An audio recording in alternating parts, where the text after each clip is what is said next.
Matt Prater will also be out this week. And then Mecole Hardman,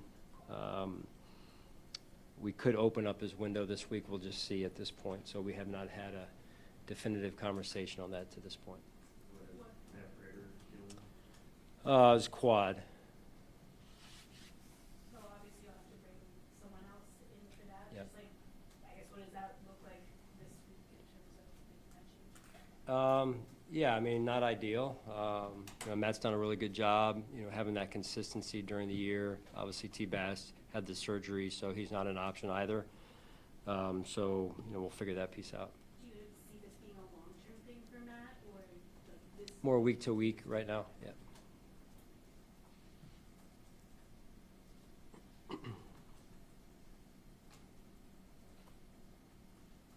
What have you seen from Ray Davis in the kick return game, and how comfortable he's been the last few weeks? Phenomenal. Just his mindset, let's start there. He's embraced a role that maybe he that wasn't his initial goal, perhaps, right? And yet at the same time, he saw an opportunity and he took advantage of it, which I think is really, really cool to see. He's taken a lot of pride in doing well, and that kickoff return team, as you know, up until, I don't know, guesstimating 4 or 5 weeks ago, we hadn't had much in terms of field position, but of late, those guys are doing a phenomenal job. Coach Tabor, Coach West, and that kickoff return team overall. And then Ray's mindset has been top shelf, and very impressed with the game yesterday and how that helped us field position-wise. That was big. Sorry, one more thing on Matt Prater. Is it his kicking leg or his planting leg? The right leg, yeah, so the kicking leg. Yeah. I didn't know about it after the game. I'm sorry, I just found out about it today, so No worries. the details are generally speaking. Go How ahead. did you see Joey Bosa impact the game in his return? Well, the last play on defense was huge.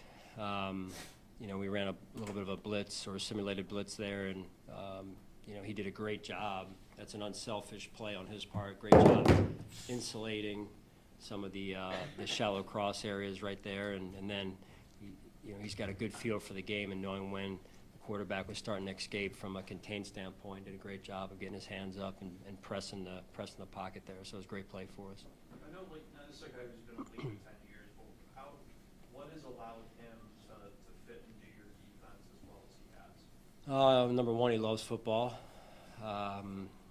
He loves the process, loves to work at it. I think those are right off the top of my head, at least, are 2 to 3 important things of being a good football player and guys that we look for. So the important part for us is trying to keep him as fresh as possible down the stretch here, so he can be as effective as possible for us in the pass rush game in particular. Going into that, there's been times throughout your tenure here, you've had 5 to 6 defensive ends rotating in, and by the end of the game, because of the injured majority, you were down to 3 Yeah. in the second half. So what is kind of the plan to maybe minimize some of those snaps that Joey and even Greg and AJ are getting? Yeah, Joe, it's a great question. We were talking about it this morning.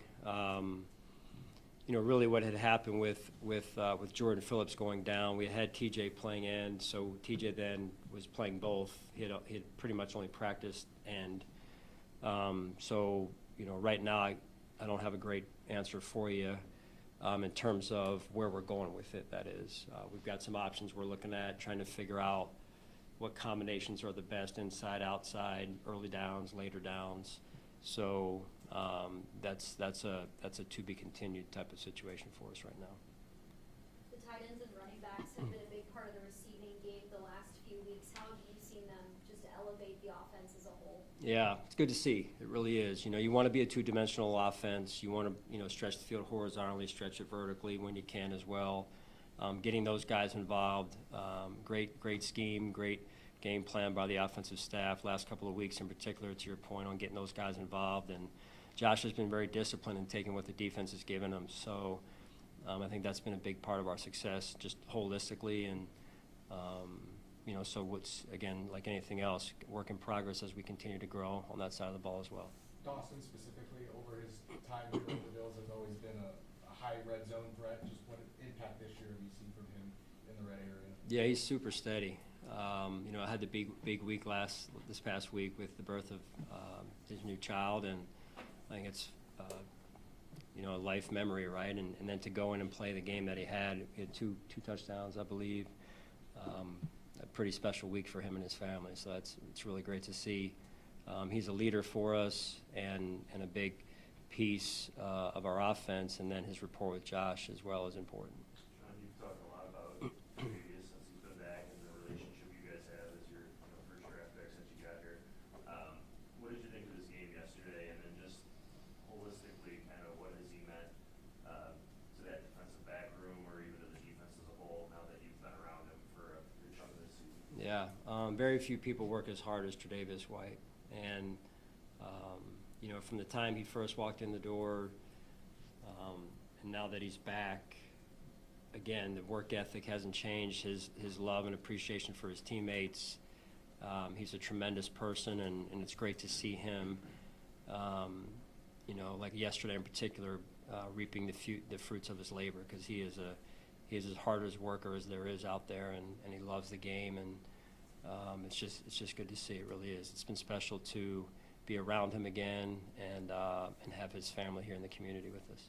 Sean, what did you make of Keon's performance yesterday? Yeah, you know, overall, like the wide receivers, I would say kind of all in the same boat a little bit, right? Wanting to get them more involved, wanting to get them going a little bit more than we've been able to. Having said that, again, it's important that the ball goes where the open player is. So, you know, we had a couple opportunities yesterday, some taking advantage of, some we want back. I know those guys are going to continue to work hard at it, Keon being one of them as well. So, guys good? One more. Mike Vrabel had a quote today. He was on a local radio show. I don't expect you to go back and forth, but one thing that he did say, I wanted to get your reaction to. He said, Bills lead the NFL in offense this whole thing. That would be hard for me to understand how a team that is coming into the game leading, and that's how they play, didn't have one yesterday. Do you think that's a fair assessment? That's how you play? We go by what the officials call. We're focused on the Cleveland Browns at this point, so you know, Mike can talk, you know, what he wants to talk about. With all due respect, you know, we enjoyed a good game yesterday, hard-fought game, and we're moving on to the Cleveland Browns. So, all right, thank you guys.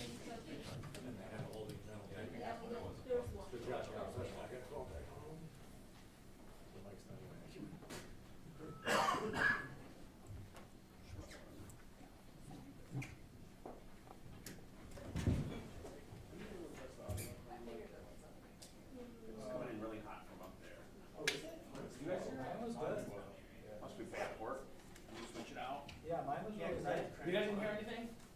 Yeah, I don't. What about you, JJ? Just sound hot to you? About what? The audio? Hot? Not really. Cable? No, mine was good. Do you have it set on line instead of mic? Yeah, that's fine. Did you? I didn't. I didn't. But yes, it was. Sorry. False alarm.